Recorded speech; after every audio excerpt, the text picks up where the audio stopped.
In this video, I'm going to go over the Forbidden Lands Game Master's Guide. Here is the first page of the table of contents.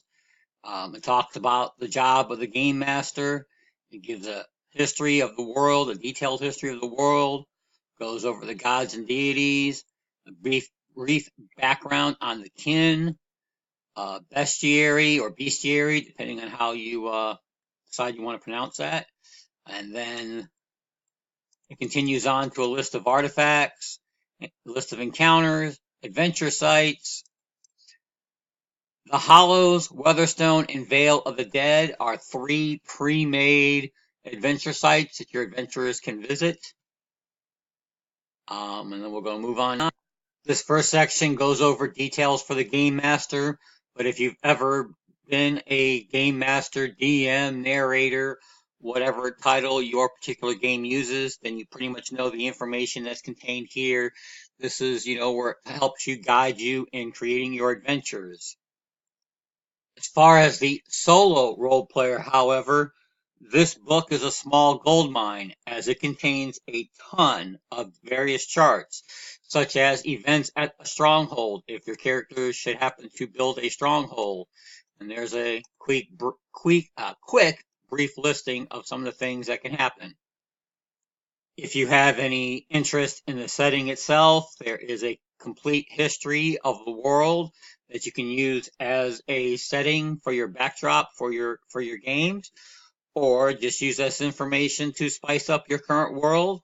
However you want to use it, that's completely up to you. This section briefly goes over the gods and deities of the world. Again, you can use this as information for a backdrop in your own campaign, or if you're playing in the Forbidden Lands, this is a perfect way to incorporate the deities into that world, since this obviously is their rendition of the various gods that are in the world. And then when you get to kin, it gives you a general background on the various races. Kin is just another fancy name they use for races. And you got a little map here that kind of shows which areas are dominated by the various races.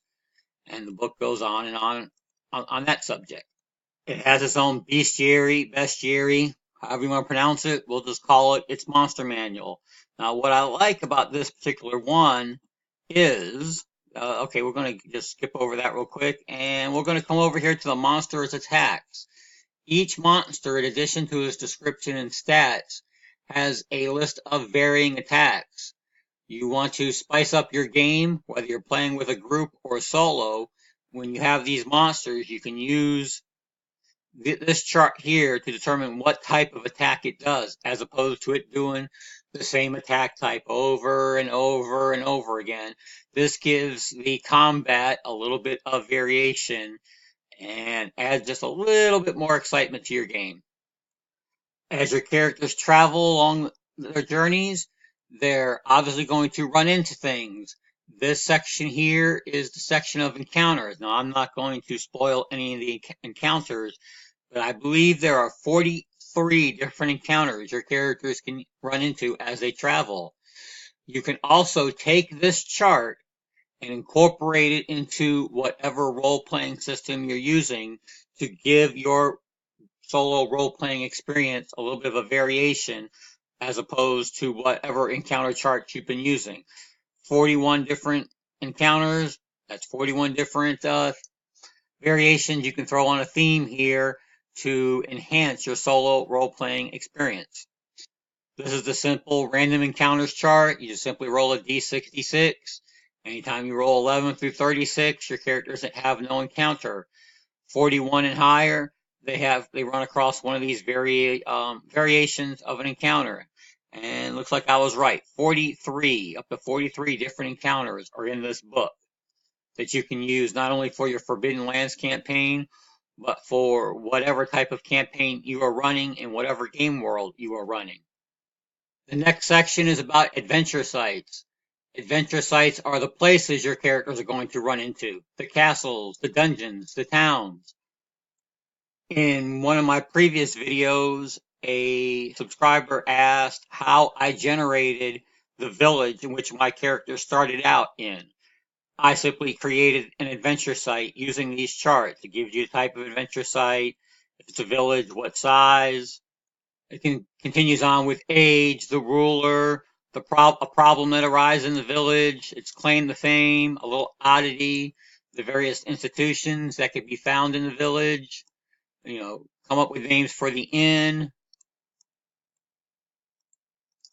and does the same thing for dungeons. You can create a dungeon using the charts in this book.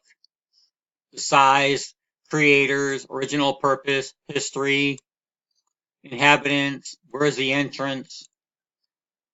Here's your dungeon generator for rooms and doors and the room contents, traps, dungeon oddities. They've got the same stats here to create a castle. All little charts that'll help fire your imagination and get you building your game world.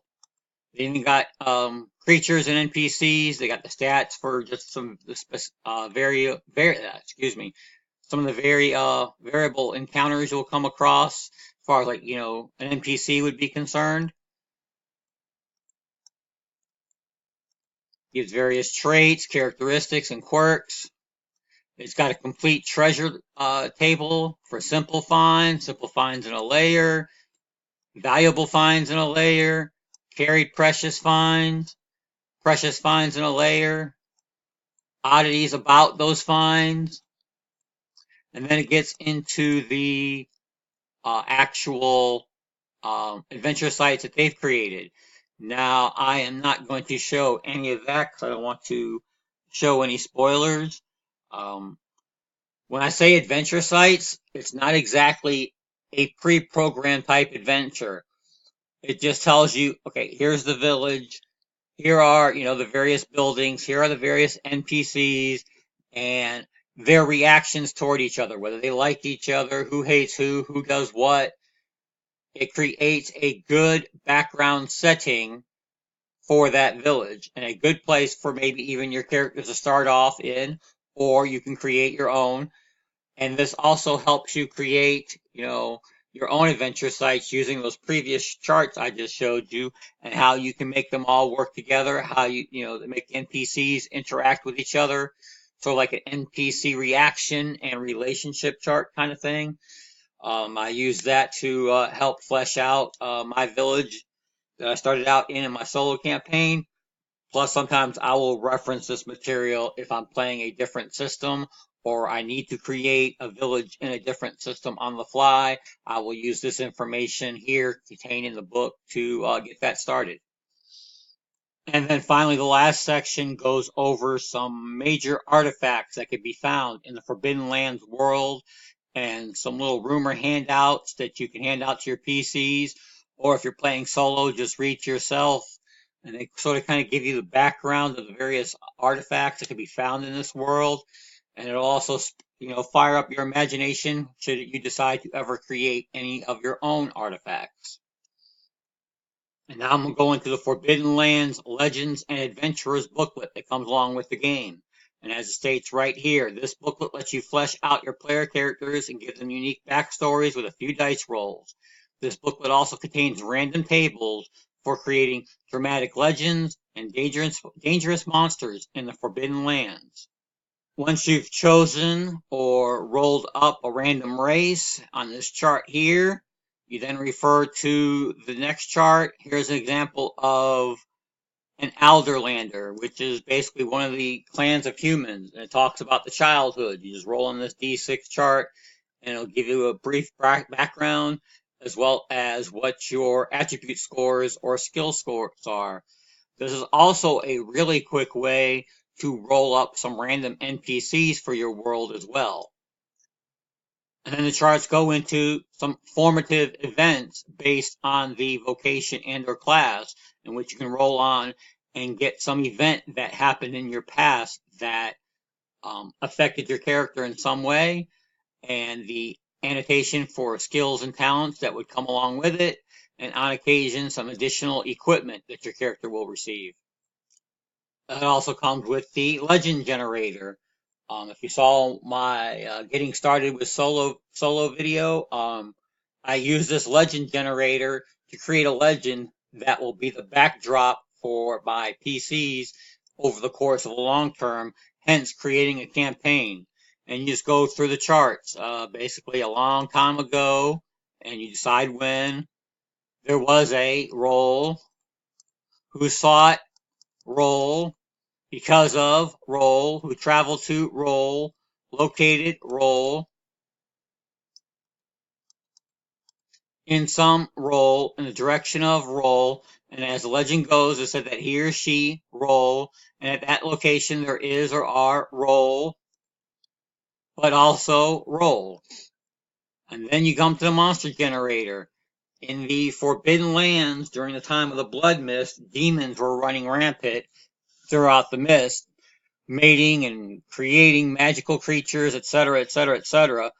This gives you a monster generator chart to create some weird off the wall, not normally found in a monster manual type creatures. Give you guys, give your PC something interesting to fight other than the standard fare. And then that's the end of the book. I hope this video has helped you out in some way in your research into the Forbidden Lands. If you have any questions, feel free to post them, and I will answer them as soon as I can. And if you like what you see in these videos, please feel free to like, share, and subscribe. And until my next video, happy gaming!